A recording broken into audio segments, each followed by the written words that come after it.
దేశ రాజకీయాల్లో 2024 పార్లమెంటు ఎన్నికలకు ఓ ప్రత్యేకత ఉండబోతోంది. అదేంటంటే సీనియర్ రాజకీయ నేతలకు ఇవి ఫేర్వెల్ ఎలక్షన్స్ లాంటివి.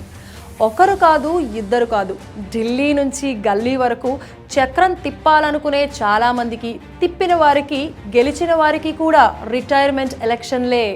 వారికి ఎంత క్రేజ్ ఉన్నా వయసు వారికి అడ్డం పడనుంది. మెల్లగా ఫేడ్ అవుట్ కాక తప్పని పరిస్థితి ఉంది. అంటే 5 ఏళ్ల తర్వాత ఢిల్లీ నుంచి గల్లీ వరకు కొత్త నేతలే నడిపించబోతున్నారు. 2024 తర్వాత రిటైర్ అయిపోనున్న దిగ్గజ నేతలు. 2029 ఎన్నికల నాటికి మోదీకి 80 ఏళ్లు. పవర్ఫుల్ అయిన రాష్ట్రపతి పదవిలో సెటిల్ కావాల్సిందే. దేశ రాజకీయాల్లో ఇప్పుడు అత్యంత కీలక నేత ఎవరు అంటే ఠక్కున వచ్చే సమాధానం ప్రధానమంత్రి నరేంద్ర మోదీ. 3వ సారి ప్రధాని అయ్యేందుకు ఆయన ఉత్సాహంగా అడుగులు వేస్తున్నారు. మరి 2029 ఎన్నికల్లో ఆయన మళ్ళీ ప్రధాని అభ్యర్థిగా ఉండగలరా అంటే సాధ్యం కాకపోవచ్చు. అప్పటికి ఆయన వయసు 80కి దగ్గరవుతుంది. బీజేపీ పెట్టుకున్న రూల్స్ సంగతి పక్కన పెడితే మోదీ పవర్ఫుల్ లీడర్ కావచ్చు, కానీ వయసుని మాత్రం జయించలేరు. అందుకే 2029 ఎన్నికల నాటికి ఆయన రాష్ట్రపతి తరహా ప్రజలతో నేరుగా సంబంధం లేదని ఉన్నత పదవులకు పరిమితమవడానికి ఎక్కువ అవకాశం ఉంది. ఒక్క మోదీ మాత్రమే కాదు, దేశంలో దిగ్గజ నేతలుగా పేరు పడిన వారందరికీ అదే పరిస్థితి. అందరూ 70 ఏళ్లు దాటిపోయిన వాళ్లే. లాలూ ప్రసాద్ యాదవ్ ఇప్పటికే రిటైర్డ్.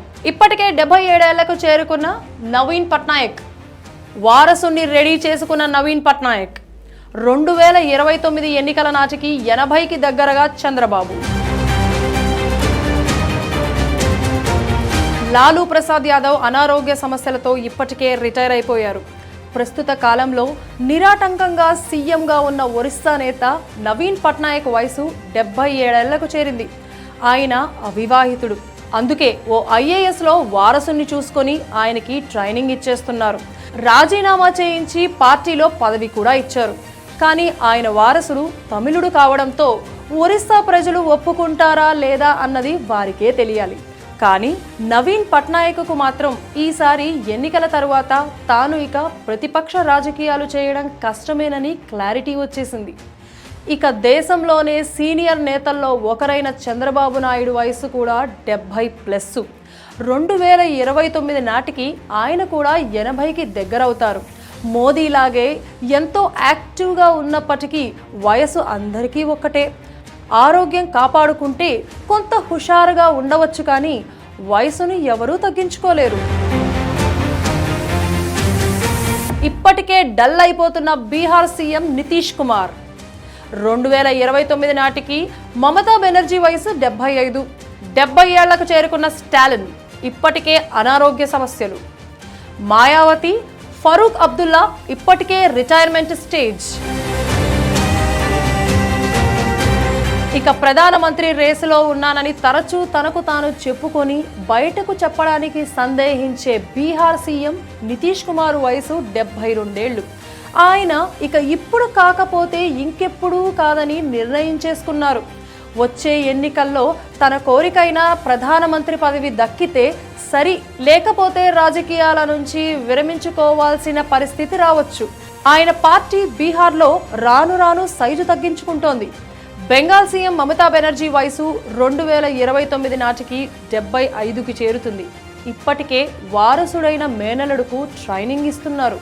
వచ్చే బెంగాల్ అసెంబ్లీ ఎన్నికల తర్వాత ఆమె ప్రభావం అంచనా వేయడం కష్టం. మొదటిసారి తమిళనాడు ముఖ్యమంత్రి అయిన స్టాలిన్ కూడా 70 ఏళ్లకు చేరుకున్నారు. మరొక్కసారి పార్లమెంట్, అసెంబ్లీ ఎన్నికలను ఎదుర్కోగలరు. కానీ 2029 నాటికి ఆయన కూడా 75 మార్క్ దాటిపోతారు. ఫరూక్ అబ్దుల్లా లాంటి వారు ఇప్పటికే స్లో అయిపోయారు.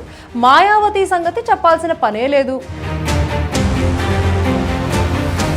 దేశంలో చక్రం తిప్పిన నేతలందరూ ఒకేసారి రిటైర్మెంట్. దేశాన్ని, రాష్ట్రాలని నడిపించనున్న యువ రక్తం. అయితే ఉత్తరాది నుంచి దక్షిణాది వరకు దేశ రాజకీయాల్లో దశాబ్దాల పాటు చక్రం తిప్పిన నేతలంతా వచ్చే పార్లమెంటు ఎన్నికల తరువాత వయసు కారణంగా మెల్లగా వెనక్కి తగ్గి కొత్త తరానికి అవకాశం ఇవ్వక తప్పని పరిస్థితి ఏర్పడుతోంది. ఈ అవకాశం అందిపుచ్చుకోవడానికి కొత్త తరం రెడీగా ఉందా లేదా అన్నది కీలకం. తనకు కూడా ప్రత్యామ్నాయం చూపించేవాడే అసలైన నాయకుడు అని ఒక సూక్తి ఉంటుంది. ఇప్పుడు రిటైర్ అవ్వబోతున్న నేతలు అలాంటి ప్రత్యామ్నాయాన్ని దేశానికి అందించారా లేదా అన్నది మాత్రం స్పష్టత లేదు. ఎందుకంటే రాజకీయ నేతలు తమకు ప్రత్యామ్నాయం ఉండకూడదని, తాము మాత్రమే లీడర్లుగా ఉండాలని ఇతరుల్ని ఎదగనియ్యరు. అది వారికే కాదు, దేశానికి కూడా ఇబ్బందే. రాబోయే రోజుల్లో ఈ సీనియర్ల స్థానంలో మెరికల్ లాంటి యువనేతలు వస్తారని ఆశిద్దాం.